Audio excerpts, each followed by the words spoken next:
Hello my viewers, नमस्ते। कवि corner में आपका स्वागत है। सॉरी गाइस, सबसे पहले क्योंकि मेरी वीडियो जो है बहुत ही लेट आई है, 1 मंथ बाद।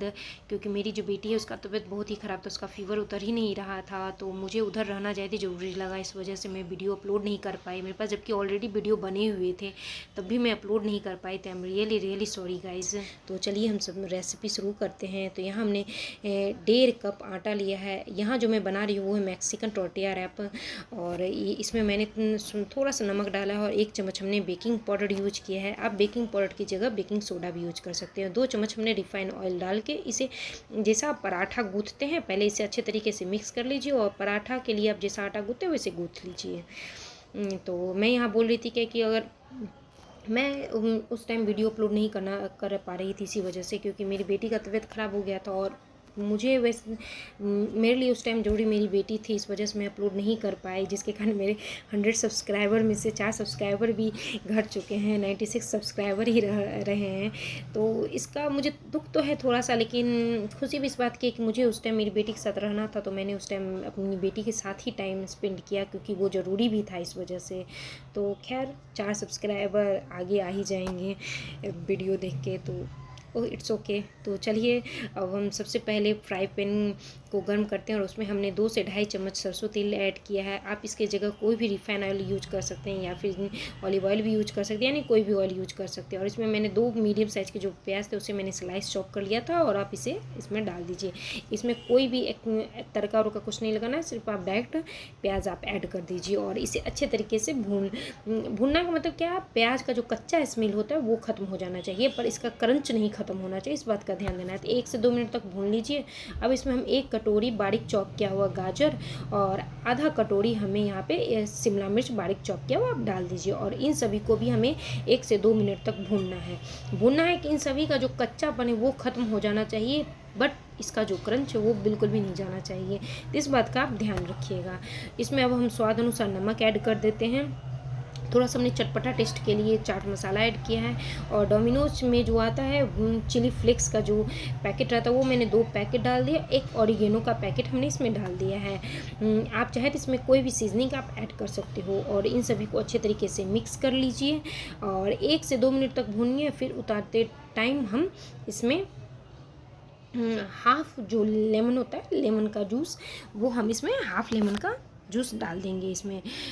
तो हमें ये सब काम जो है वो सारा हाई फ्लेम पे ही करना है, क्योंकि इसका जो है कच्चापन भी ख़त्म हो जाए और इसका क्रंच जो है वो बना रहे। तो देखिए हमने यहाँ हाफ नींबू का रस ऐड कर लिया है, और इसे डाल के बस 30 सेकेंड तक हमें भूनना है। 30 सेकेंड के बाद आप इसे बंद कर दीजिए।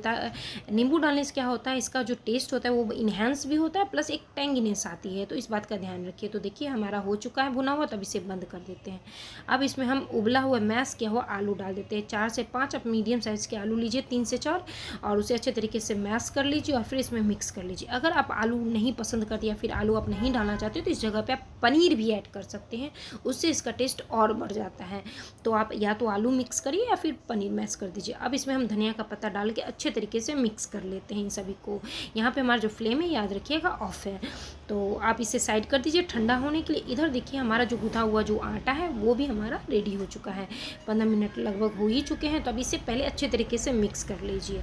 अब इसकी हमें छोटी छोटी लोई बना लेनी है, क्योंकि उसका जो टोर्टिया रैप बनाना जो होता है उसके लिए हमें पहले रोटी बेलनी होती है। रोटी जो रहती है तो पहले आप लोई लीजिए, इसमें अच्छे तरीके से आटे मिलाइए, ताकि हमारी जो रोटी है वो अच्छी पतली बने। पतली हमें इन द सेंस कि हमें बहुत ज़्यादा पतली भी नहीं बनाना, नहीं तो वो क्या हो जाएगा, वो पापड़ जैसा हो जाएगा सेकने के बाद। तो इस बात का ध्यान रखिए। हमें यहाँ ना तो पतली बनानी ना ही मोटी। मोटी अगर आप बनाइएगा तो इसमें बेकिंग पाउडर की जगह वो थोड़ा सा और राइज हो जाएगा, तो थोड़ी सी ज़्यादा मोटी हो जाएगी, फिर मुंह में आटा आटा ही टेस्ट आएगा। इस बात का आप जैसा आपको रोटी खाते हो आप एग्जैक्ट उतना ही थिक इसका रखिए। देख रहे हैं आराम से इसे देख रहे हैं, जितना आप रोटी जैसा आप रोटी खाते हो आप वैसा ही इसे बेल के रेडी कर लीजिए। तो इस तरह से जितनी भी लोई है आप सारी लोई को अच्छे तरीके से बेलिए, और उसमें आटा बहुत अच्छे तरीके से मिक्स कीजिए, क्योंकि जब आप रोटी के ऊपर रोटी रखिएगा तो वो चिपक जाएगा। अगर आपके पास थाली बहुत सारा है तो आप अलग अलग रख सकते हो, लेकिन उतना अवेलेबल होता भी नहीं है और उतना गंदा करने का कोई मतलब भी नहीं बनता है। तो आप इन सभी को अच्छे तरीके से बेल लीजिए पतला। तो देखिए हमारा बेल के यहाँ सारा रेडी हो चुका है लोई।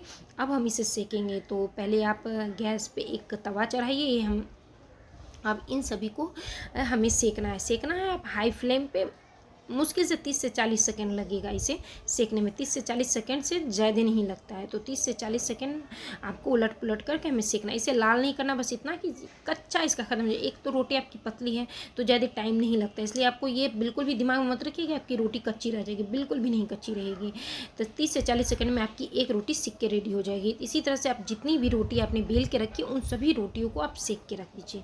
मैंने यहाँ पर बहुत ही एक नहीं होता है नाजुक सी गलती कर दी है, जो मैं आपको आगे वीडियो में बताऊंगी, तो इन सब आप वीडियो बने रहिएगा। तो देखिए हमने यहाँ सारी रोटियों को सेक के रेडी कर लिया। अब यहाँ पे हमें इसका सॉस बनाना है। तो सॉस के लिए हमें क्या करना है, हमने यहाँ आधा कटोरी टमाटो केचप लिया है, उसमें 2 से ढाई चम्मच हमने मेयोनीज़ ऐड कर लिया। मेयोनीज़ से इसकी क्रीमी टेक्सचर आती है और खाने में भी अच्छा लगता है, टेस्ट उसका और बढ़ जाता है।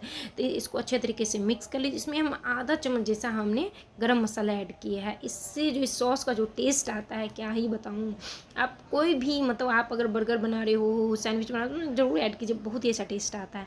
तो देखिए यहाँ हमारा जितना भी मैक्सिकन टोर्टिया का जितना भी सारा कुछ है वो हमारा रेडी हो चुका है। ये देखिए हमारी रोटी भी सीख चुकी है। यहाँ मिश्रण रेडी है हमारा। यहाँ चीज़ हमने यहाँ पे हमने मोज़रेला चीज़ लिया है, आप कोई भी प्रोसेस चीज़ यूज़ कर सकते हैं, और सॉस भी रेडी है। तो चलिए हमने यहाँ एक रोटी लिया है और उस पर पहले हमने 1 से 1.5 चम्मच जैसा सॉस लिया, उसे अच्छे तरीके से हम फैला लेंगे। देख रहे हैं, हमें यहाँ आधा नहीं पूरा फैलाना है। तो आप क्या करना है, आधे भाग में हम 1.5 से 2 चम्मच जैसा हमने यहाँ ज़्यादा लिया है। मैं आपको बताऊँगी आगे मैंने क्या क्या गलती की है।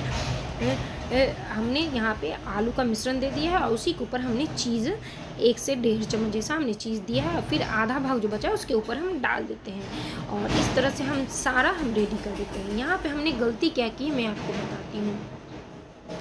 यहाँ पे हमने गलती क्या की, हमने यहाँ पे रोटी को बेला, उसे हमने ढक के नहीं रखा, पहली गलती।